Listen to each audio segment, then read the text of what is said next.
Oi pessoas, eu sou o Cleto Araújo e esse é o canal Pra Quem Curte Musical. Estamos começando o segundo episódio da nossa série Catarse, a história do teatro musical, que como o próprio nome diz, conta a história do teatro musical. E hoje a gente vai entrar na época, na era de ouro dos grandes musicais. Então já deixa um like aqui pro YouTube entender que você tá gostando desse tipo de conteúdo e recomendar mais vídeos pra você e recomendar o meu vídeo pra mais pessoas. Ativa o sininho, se inscreve no canal se você acabou de chegar e compartilha com os amigos. No vídeo passado a gente fez um resumão desde a Grécia Antiga até a quebra da Bolsa de Valores de Nova York, até a Grande Depressão, né, em 1929. E aí também a gente falou um pouquinho do compositor Cole Porter, que se você não viu, eu vou deixar linkado aqui nos cards, que eu recomendo que você assista primeiro o primeiro episódio, para depois assistir esse daqui, para você entender como a gente chegou até aqui. Chegamos então na década de 40, e como reflexo ainda da Grande Depressão, que a gente viu lá no último vídeo, aqui nos anos 40, os compositores, autores de teatro, eles começaram a se produzir. Antes disso, era muito comum um compositor compor toda a obra, compor todo o musical e vender para um produtor transformar aquilo num grande espetáculo. Mas a partir de agora, é o compositor mesmo que vai se produzir. E aí nesse meio se destaca um cara chamado Hammerstein, esse ônibus passando aqui embaixo, hein? E esse cara, então, Hammerstein, que o ônibus passou, e não sei se deu pra entender o que eu falei, porque o nome já é difícil, aí passa um ônibus ainda. O Hammerstein, ele se destacou por conseguir unir de uma forma muito intrínseca o texto da música. Lembra que no vídeo passado eu falei que música e texto passaram a ser complementos, passaram a compor a dramaturgia, e um não funcionava sem a música e a música não funcionava sem o texto, essa loucura toda? Então, Hammerstein foi o grande responsável por isso, porque ele, junto com um outro compositor, escreveram um musical chamado Showboat, antes da década de 40. Mas aqui na década de 40, ele se junta com outro cara chamado Rodgers, e aí eles formam a dupla Rodgers e Hammerstein, que você já deve ter ouvido falar muito, porque eles são muito famosos. Se você não ouviu falar deles, provavelmente de algum musical deles você já ouviu falar, com certeza. Tipo, Noviça Rebelde. E aí o Hammerstein, junto com o Rodgers, criaram um musical chamado Oklahoma, que era a simbiose perfeita da música com o texto, com a dança. Eles conseguiram unir tudo isso de uma forma muito orgânica. É a partir daí, então, que o musical ganha o formato que a gente entende hoje como teatro musical.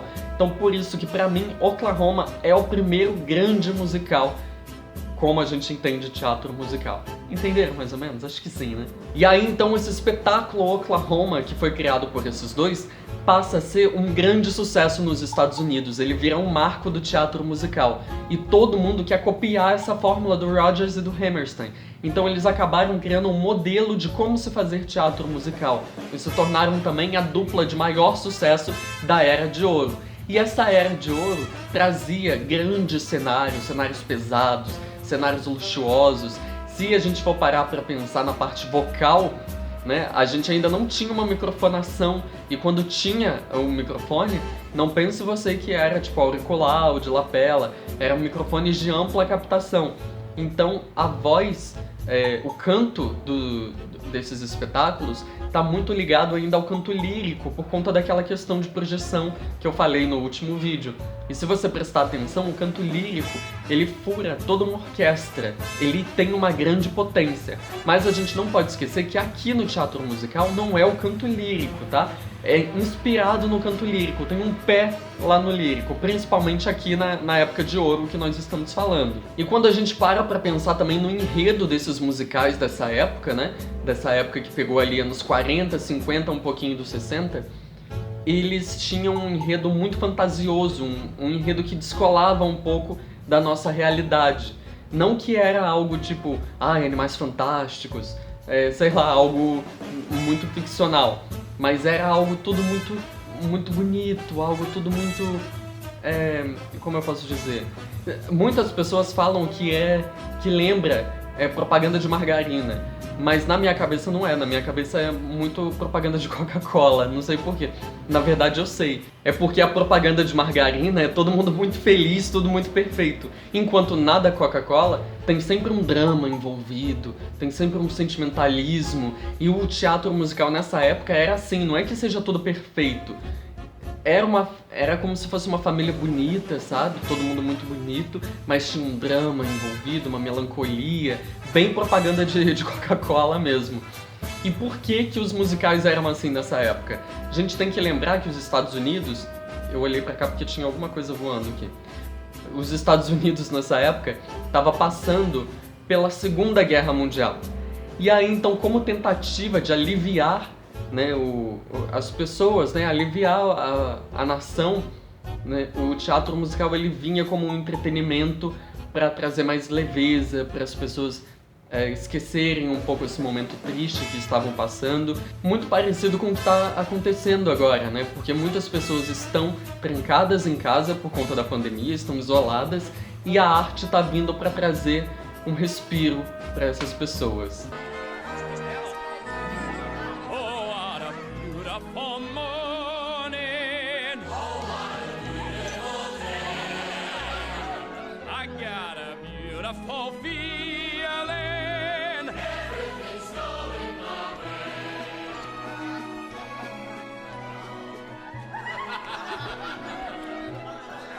Hey, don't forget, Aunt Eller, you and me's got a date together. And if, Walk through a storm, keep your chin up high, and don't be afraid of the dark. At the end of the storm,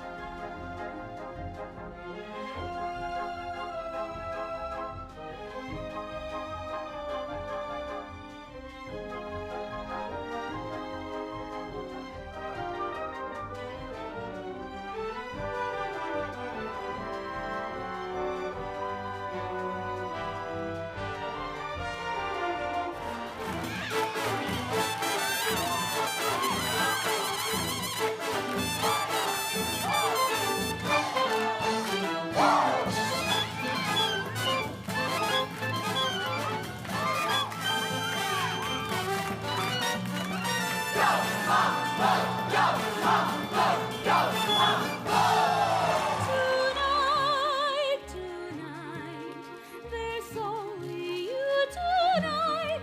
What you are, what you do, what you say.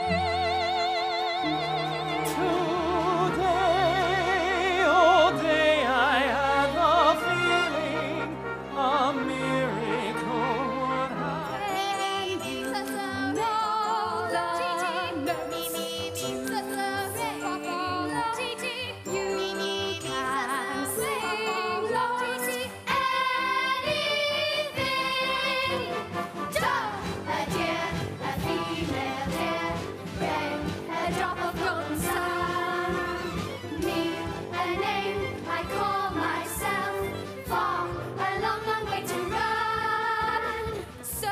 A needle pulling thread, a note to follow, so a note to follow, so. Vocês acabaram de ver então alguns musicais que fizeram sucesso na Era de Ouro, mas tem um que eu não passei nesse VT, que eu passei no VT do vídeo passado, que foi o Kiss Me Kate. Ele foi o primeiro musical a ganhar o Tony de melhor musical. O Tony foi criado em 1947, o Tony Awards, a premiação do teatro americano, né? Que é como se fosse o Oscar do teatro. E só em 1949 que os musicais começaram a competir. E o primeiro a ganhar como melhor musical foi o Kiss Me Kate, do Cole Porter, que por sinal foi uma resposta ao Oklahoma do Rodgers and Hammerstein. Porque o que acontece? Como eu falei, o Roger e Hammerstein criaram uma nova fórmula de teatro musical, e aí o Cole Porter resolveu se apropriar desses novos moldes ali que foram criados, pegou a Megera Domada de Shakespeare, enfiou dentro desses moldes e ganhou o primeiro Tony Awards de melhor musical. O que pra mim é a maior injustiça, porque imagina, você cria toda uma fórmula, uma forma de se fazer teatro musical, vem um outro cara, se apropria dessa forma e ele que ganhou o Tony Awards, você não ganha? Ah, hein? Eu ficaria muito pé da vida. A gente chega então agora na década de 50 e outro marco histórico vai dar uma mudada aí no rumo do teatro musical, que é a chegada da televisão no lar de centenas, milhares de norte-americanos. Antes disso tudo, as pessoas só podiam assistir os grandes musicais dentro do teatro. Mas aí, depois de um tempo, esses musicais foram adaptados para o cinema.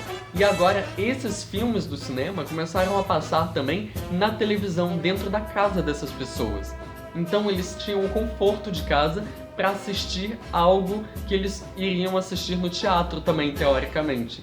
E aí os produtores acharam que isso ia ser uma queda no teatro musical, que o teatro musical teria que se reinventar. E foi aí então que o sapateado começou a perder força dentro do teatro musical, porque eles começaram a achar que já estava ultrapassado, né? Que as pessoas não iam sair de suas casas para assistir algo que elas tinham ali na televisão. E aí o sapateado começa a decair, né? Dentro dos espetáculos da Broadway, e o jazz começa a sua grande ascensão. E nesse contexto todo do sapateado e decaindo e o jazz crescendo, surge um cara, quer dizer, ainda não é o auge dele, ele começa a aparecer aí, que é o Bob Fosse, mas a gente não vai falar dele hoje, a gente vai falar dele num próximo vídeo. Nessa época também, surge ali no musical West Side Story, um cara chamado Sondheim, que nós vamos falar também num próximo vídeo, mas é importante a gente falar que ele participou da equipe criativa do West Side Story, o Sondheim, e o musical West Side Story também foi um outro marco na história do teatro musical, porque aqui é que os personagens principais passam a dançar também, né? Antes eles davam uma mexidinha e o coro é que dançava mais. Agora eles são obrigados a dançar pra valer. Quem já assistiu West Side Story sabe do que eu tô falando, que a galera dança muito. Precisa dançar de verdade pra estar ali entre os protagonistas. Além de cantar e atuar, é claro, né? Mas aí, voltando a falar da questão da televisão que chegou no lar dos norte-americanos, ela teve um efeito justamente contrário do que os produtores esperavam. Todo mundo achava, né, que ia decair e tal, o teatro musical, só que na verdade as pessoas em casa ficaram com mais vontade de assistir aquilo ao vivo no teatro. Então houve um boom econômico nas produções do teatro musical daquela época. Então os musicais se perpetuaram, assim, né? Foi o grande... a grande... como que eu posso dizer? Chancela? Acho que é, né? A grande comprovação, né, de que o teatro musical tinha chegado pra ficar na história dos Estados Unidos e do mundo, né? E no próximo vídeo nós vamos chegar na década de 60, que é uma década que rompe com tudo isso que a gente vem vendo, tá? Esse cabelo já não vai estar mais assim, essa gravata já não vai estar mais assim. Enquanto eu vou tirando isso daqui, você já vai dando um like aí, entendeu? Se inscreve no canal se você ainda não é inscrito, ativa o sininho, compartilha com os amigos, tá? Porque a década de 60 é uma das minhas décadas favoritas do teatro musical. 60 e 70, né? 80 também, 90, 2000, eu gosto de tudo. Mas os anos 60, ele tem um marco na história, entendeu? Não sei se vocês estão me entendendo direito, assim. Tô deixando uma indireta aqui, um spoiler pra vocês. Quem pegar a referência pegou, quem não pegar também. Espera o próximo vídeo, porque você não pode perder o próximo vídeo de Catarse, a história do teatro musical.